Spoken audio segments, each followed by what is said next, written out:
Problem कहाँ है? कलीसिया क्यों चुनी जाती है? क्यों क्यों कलीसियाएँ बरकत नहीं पाती? क्यों कलीसियाएँ जो हैं, क्यों विश्वासी जो हैं, आज भी बंधनों में हैं, आज भी उनके घरों से कलेश खत्म नहीं होते, आज भी उनके घरों से बंधन खत्म नहीं होते, उनकी हार्ट डिज़ायर्स जो हैं, खुदा ने अगर आपको एक विश्वासी के रूप में चुना है, तो उसकी ये मंशा है, उसकी ये इच्छा है, उसकी हार्ट डिज़ायर, उसके मुख का वचन ये है कि मैं तुझे सब जातियों से श्रेष्ठ बनाऊँगा, तुम लोग सिर ठहरोगे, पूँछ नहीं ठहरोगे। लेकिन क्या आज क्रिश्चियन लोग इस पोज़ीशन में हैं कि वो सिर ठहरे, पूँछ नहीं?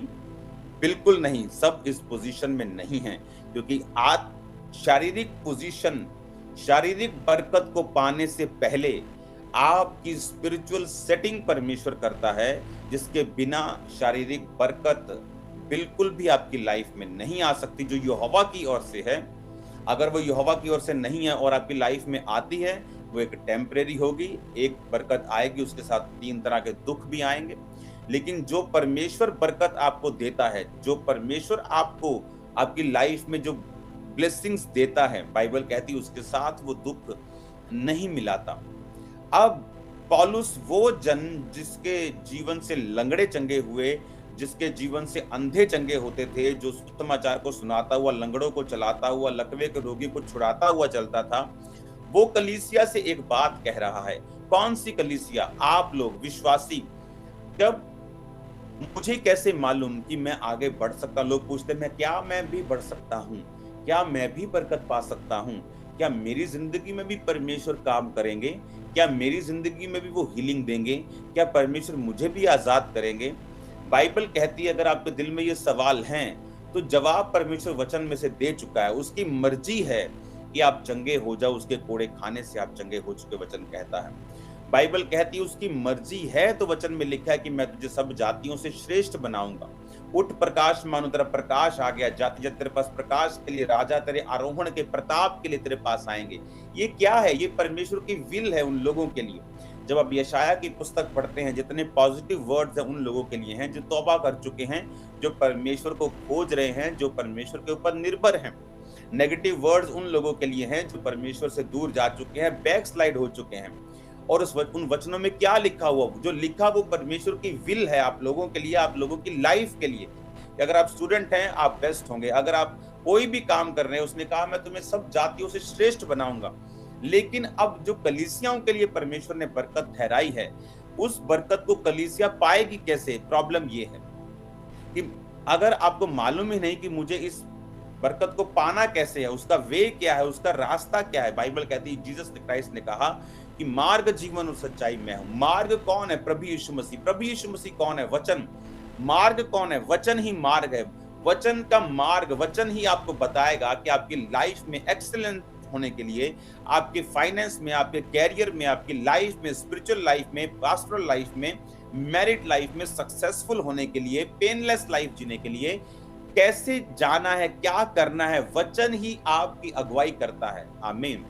अब बाइबल कहती है, पौलुस ने एक जगह लिखा, वो कलीसिया को लेटर लिख रहा था और बोल रहा था कि जब मैं अपने मिशनरी कामों में था तो तुमने 2 बार मेरी सहायता की थी। हम जब जानते कि पौलुस जो था वो कलीसिया से तनख्वाह नहीं लेता था।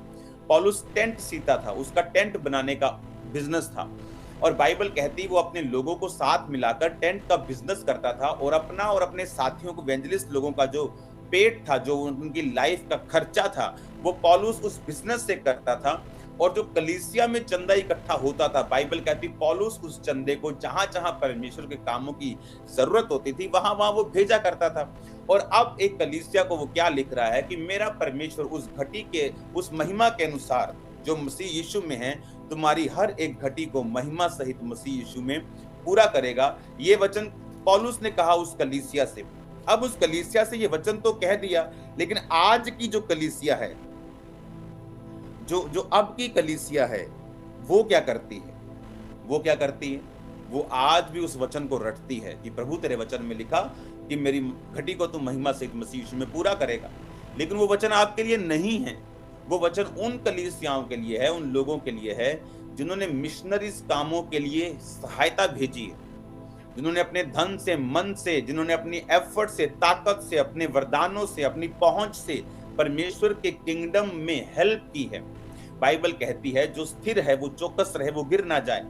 अगर आप स्थिर हैं, you are in good position, आप एक अच्छी सरकारी पोजीशन पे हैं, आप एक अच्छी पॉलिटिकल पोजीशन पे हैं, आप एक अच्छे फाइनेंस की पोजीशन पे हैं, आप एक अच्छी पोजीशन पे हैं, तो परमेश्वर ने कहा अगर तू स्थिर है और अच्छी पोजीशन पे है, मेक श्योर उस पोजीशन को तू परमेश्वर के किंगडम को बढ़ाने के लिए इस्तेमाल कर रहा हो।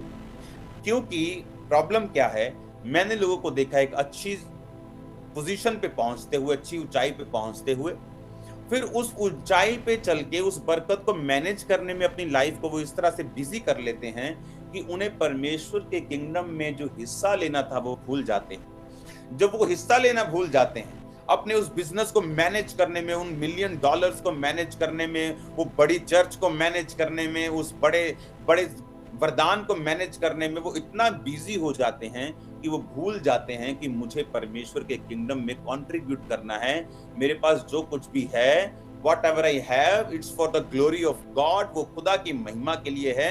मुझे अपने गिफ्ट्स को खुदा की महिमा, उसके किंगडम को बढ़ाने के लिए भी इस्तेमाल करना है ताकि मैं सुरक्षित रहूं। बाइबल कहती है यूसुफ जब पोतीपर के घर में था तो सब कुछ यूसुफ के नीचे था। पोतीपर की पत्नी को छोड़ के, और किस पर अटैक हुआ? उसकी पत्नी के ऊपर। जो कुछ यूसुफ के अधीन नहीं था। कौन था यूसुफ? जीसस क्राइस्ट के नाम से वो जीसस क्राइस्ट के साथ उसको मैच किया गया। कितने साल का था जब वो राज्य करने लगा? 30। जीसस क्राइस्ट कितने साल के थे जब वो सेवा में आए? 30। अगर आप उसकी लाइफ को देखेंगे तो आप समझ जाएंगे किस तरह से परमेश्वर ने यूसुफ और जीसस को सिमिलर रखा है। बाइबल कहती है कि अब जब कलीसिया आप बुलाए गए हो, आप चर्च में बैठे हो, आप बिजनेसमैन हो, आप जॉब करते हो, आप किसी कैरियर में हो, आप सरकार में हो, आप किसी भी चीज में हो, मेक श्योर आप खुदा के किंगडम को बढ़ाने के लिए आपका कंट्रीब्यूशन जो है, कौन सा कंट्रीब्यूशन? आज हम एक अलग कंट्रीब्यूशन, एक अलग सहभागिता, एक अलग गिविंग के बारे में बात करेंगे जो सिर्फ पैसों की नहीं है।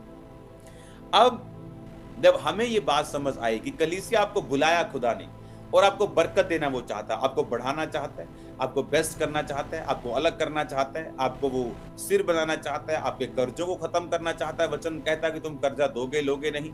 वो आपको चंगा करना चाहता है, वो आपको फ्री रखना चाहता है, वो आपको ब्लेस रखना चाहता है। अब्राहम की सारी बरकतें सिर्फ आत्मिक नहीं, वो शारीरिक भी हैं, वो उनको भी आपकी जिंदगी में देना चाहता है। अब जब हमने ये समझ लिया कि परमेश्वर वो बरकतों को हमें देना चाहता है, वो आशीषों को हमें देना चाहता है, और उसका तरीका क्या है, अब हमें उस बात को समझने की जरूरत है। बाइबल कहती है जब पौलुस ने कहा कि मेरा परमेश्वर उस घटी के, क्योंकि तुमने 2 बार घटियों में बोया, तुम तंग थे, रिसेशन चल रहा था, मंदी चल रही थी, लॉकडाउन लगा हुआ था, लेकिन तुम कलीसियाओं ने बोना नहीं छोड़ा। आज खामरा चर्च क्यों ब्लेस है? क्योंकि आपके बीजों ने, आपकी प्रेयर्स ने एक बड़ी बेदारी को लाने में हेल्प की है।